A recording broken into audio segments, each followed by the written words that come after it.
The moment we have all been waiting for is finally here. Apple has finally released their first Figma resources library, and we're going to go through it today. I just want to show you how cool it is. We're going to geek out on it together, and I'm going to show you some best practice on how to use it. Let's start with just how to find it. If you are someone who designs for iOS or apps in general, you will be familiar with Human Interface Guidelines, or HIGs. If not, go check it out right now. This website is amazing. It's basically Apple's designer and developer website to give you guidelines on how to use all of their native components, colors, all of that. And it's just some general really nice design tips. They also have some great videos on here to talk about just design in general, and you can hear from the Apple experts. So on this website over here, under design, you can go to resources, and in resources, you will have loads of stuff like the Apple fonts, SF symbols, all of that. Now under here, like we've had for years, there is a sketch library for every single iOS, and iPadOS, watchOS, and macOS.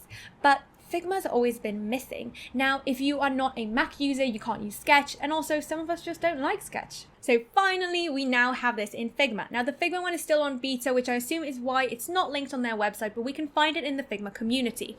So if we go into Figma and just go into the community tab, we're going to search for iOS 17. There will be lots of files, but we want the one that has Apple written as the creator. If we just click on that, we can see Apple's creator page on Figma. It's really new. They only have 2 things on it right now. And we can see this iOS 17 and iPadOS 17 Apple design resources. I'm still so excited that it's here. It's still in beta, but let's have a look. When we double tap inside of it, it will give us kind of an overview of the file. And we could just click open in Figma, and that will create a draft for us. We're going to have to agree for some licensing. We're fine with that. It might take a second to open up because it's a pretty big file, but it's going to be worth it.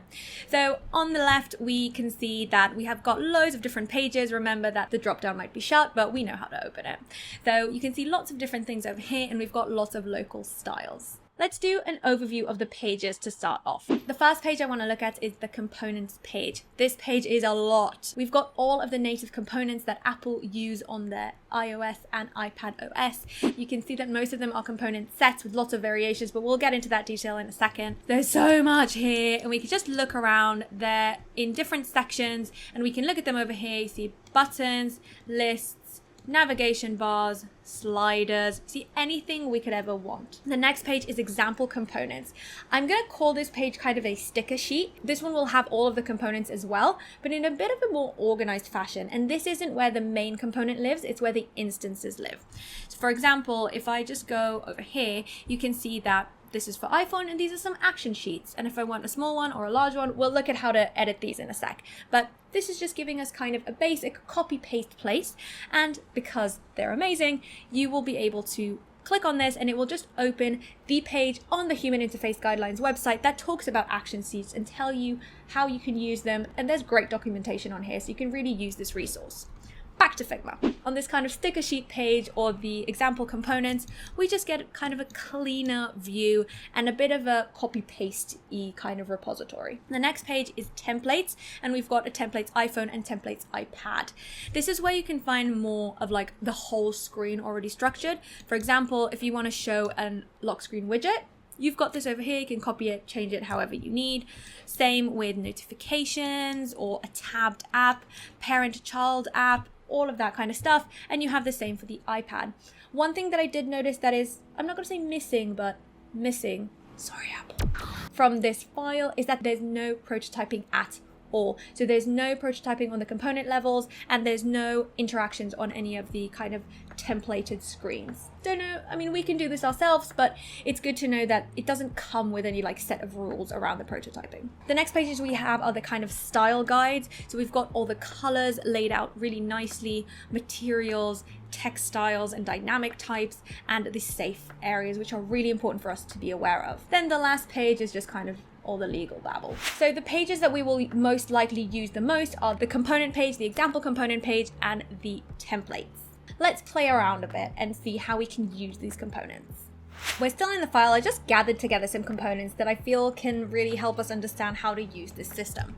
If I select this text over here, I'm going to see what kind of different styles I can use. If I click on the text style, I get this drop down with loads and loads and loads of options. And if you've ever seen the iOS development environment, you know that these style names, title 1, title 2, large title, exist within the iOS development environment in SwiftUI, which means that if I use title 1, my developer will then know, oh, she's using title 1, I'll use title 1. So it will be matched up and it's exactly the same. This is, again, if we're using SF font, which is San Francisco, the font that Apple uses, and there's amazing benefits to just using the font that Apple gives you rather than going super custom. But that's a discussion for another day.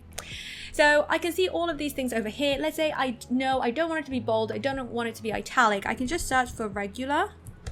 And then I can see all of the regular fonts, and let's say I want to try headline title 1 or title 2, actually emphasize is good. So you see, you can really change this and play around. Let's look at the colors next. So if I look at my color styles, again, massive drop down of all of the different options. I can view it in a list or in a grid view.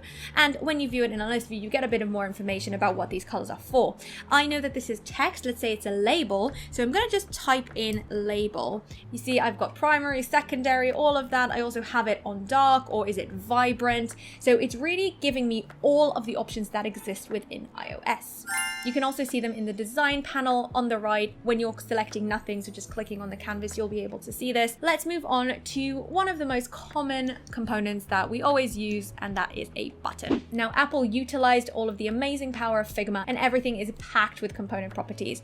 So essentially what that means for us is when we're using this button, we never really need to click inside of it. All we need is waiting for us in the design panel. If I'm selecting this button over here, I can change it from light mode to dark mode. Sometimes we won't really see a difference, but I know that on light mode, it's using colors blue, and on dark mode, it's using colors blue dark. Yeah, so there is that small difference there. I can change the size of the button, and then I can also change the style. Is it bezeled gray? Is it bezeled? Is it filled? So everything is just there waiting for us. We've got the state, if it's enabled or disabled. And then we've got this on material button. You see a bit of a difference when it's in the disabled kind of state between the two. And again, if you want to know when you need to use on material and when you don't, you go into the example component under buttons and click on that link to send you to Higgs to give you all the information. And then, like I said, over here, we've got everything we need. So is it symbol and text? Is it just symbol? Is it text? And if it is, we can change the text from here as well. If you're familiar with the San Francisco font, or SF as it's usually called, you'll know that the font contains loads and loads of symbols. They are all contained within the SF symbols library that you can get from those resources that I showed you at the start. So if I want to change that play to something else, let's say plus, I can just copy this, Command C, go in here and Command V, and it will paste it in. So all of those symbols are ready to go, and because these symbols are part of the font, that means that they respond to the style as well. So if I make this emphasized, it will become emphasized. And same if it grows, for example, if it's suddenly a large title, it will grow. So SF is a super powerful font. Let's move on to a bit of a more complex component. So if we look at this action sheet over here, we can turn the header on and off, and we can decide which buttons we want to show. So let's say I don't need so many, I only need this much, yeah? Then when I scroll down, I've got those nested component properties coming up. So you can see button number 1 is always going to be there. That's why I don't have a toggle for button number 1. And I can see that right now it's default. I can make it destructive, which means red, or disabled, which will just make it gray. And again, I can change whatever it is from here. So Apple have made it so easy for us to change these components without ever having to click into them. If we look at the keyboard, for example, this one is really complex. Firstly, I can select if it's light or dark, and this is true for most of the components within this library. The second thing I can select is the type of the keyboard. So numbers and punctuation, dictation, emoji, email, literally everything. I've never seen half of these on my actual phone, but now I know that they exist. It's so cool. The default one has loads of nested component properties that are kind of brought up to the surface. So for example, this autocorrect line, I can select which one is the highlighted one, and also obviously I can change it from the design panel. I can change the actual text, the keyboard layout as well. Is it uppercase numbers? Is it characters? What is it? The space, is it a normal one, or is it an email one, a URL one? And same with the return button. Does it have a blue color on it, and what does the label actually say? so much. The navigation bar is, I think, the most complex component they have. Look at how much is going on here. So let's walk through it. First of all, as we're used to, we've got the mode. So is it light mode or dark mode? Then we've got the style. So is it just a normal one? Is it a modal? So is it sitting on top of something? Is it a modal stack? Okay, and then we've got large title and default title. Default title is this, where you have the little title in the middle, and then large title would have the large title and no kind of title in the middle. So we can change the title from here, like we did before. We can add a prompt if we want to. Now, leading and trailing is something that is used a lot within the iOS library. So leading will be anything that's on the left, trailing will be anything that's on the right. So I can turn this on and off, and same with the trailing, and I can also remove the search bar if I need to. Now, this is where it gets a bit complicated. When I look at the leading, right now it's just a back button, right? But what if I want it to be buttons, for example? Now I have this one kind of placeholder SF symbol. This is an SF symbol like we saw before in the button. If I double click into it, you will see that it's just some text. Now, if I select my nav bar again, I want to change that not to be just one button. So over here in leading, it's asking me how many do you want? And it's giving me a warning saying you can't use 4, 5, or 6 if you're on a phone. So let's say 3. But then maybe one of them I want to be text. So over here, the leading button, again, I have all of these nested component properties waiting for me if I just scroll down. So number 1, I want it to be some text, and I want it to be disabled. Number 2, I want it to be a symbol. Let's bring in a heart from our SF symbol library. Copy, paste. And then what do I want the third one to be? Let's say I want the third one to be, so leading button number 3, I want it to be some emphasized text, and I want it to say hello. Yeah, so I can do all of that from my design panel. And again, with the symbol as well, I know I clicked in order to change that, but just to show you, that was me doing what I usually do, but Apple have made it simple. I don't need to do that anymore. So if I go in here again and let's say I copy this one, I could have just pasted it in here. Okay, I didn't need to double click in to do that change. And same thing for trailing. So trailing over here at the top, if I scroll up, I've got buttons or a close button. They kind of have that for us ready to go. But let's say I do want to use buttons. If I scroll down and go to trailing, I can see again where I can select to have 3 of them, for example. And even the search field has more options inside of it. It can be a focused one. It could be typing, show the text, not show the text. So many things that you can do. Now, if you are someone who thinks you're going to be using this library, the best thing for you to do is to get this file on your Figma kind of project or team and then publish it. So go into assets, into this little book button, and then publish. You might get this warning over here because when you kind of open the file in Figma from the community, it just opens it in drafts, which means it's not in any team or any project, so it doesn't know where it's publishing it to. Once you move it into the appropriate team, you will then be able to publish it. You can select items that you want to remove if you want, but usually we're going to publish everything and then select publish.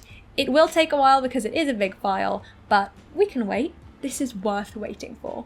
Once it's successfully published, I'm going to open a new file in that same team where I published my library to. Go into the assets panel, click on the team library, and then just search for it. So Apple resources. There we go. Straight away, I have it here. I can turn it on. We will see our assets panel just kind of populate with all of that. Now, if I need something, let's say a navigation bar, I can just search for it and drag it in and start using it. Okay, so that is the best way to use the library if you want to create designs with iOS native components. Now, one more thing to note, because Apple are smart, they are using the kind of atom system or building block system, whatever you want to call it, which means that not everything on this page is going to get published. Let me show you what I mean.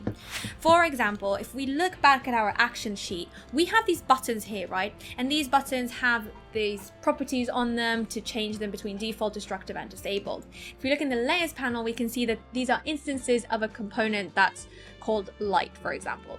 If I click to go to main component, I will see that I've got this action sheet button light over here, and I've got those 3 different kinds of buttons, you know, the default, the disabled, and the destructive. But if I go into my other file from before, right, the file where I'm just using the library, it's not where the library is created, it's where I'm using it. And let's say I search now for button, that button won't come up. Okay, I'm going to look at this in a list view as well. It's not there, right? This button, action sheet button, it doesn't exist in here. And the reason for that is this underscore. So if a component has an underscore before it or a full stop, that will mean that it won't publish automatically. So if I go into my assets panel again and just look at it over here, it will tell me that these are kind of the components that are published, and I can see that that one is missing from here. If I want to publish it anyway, I can just remove that underscore and then publish it.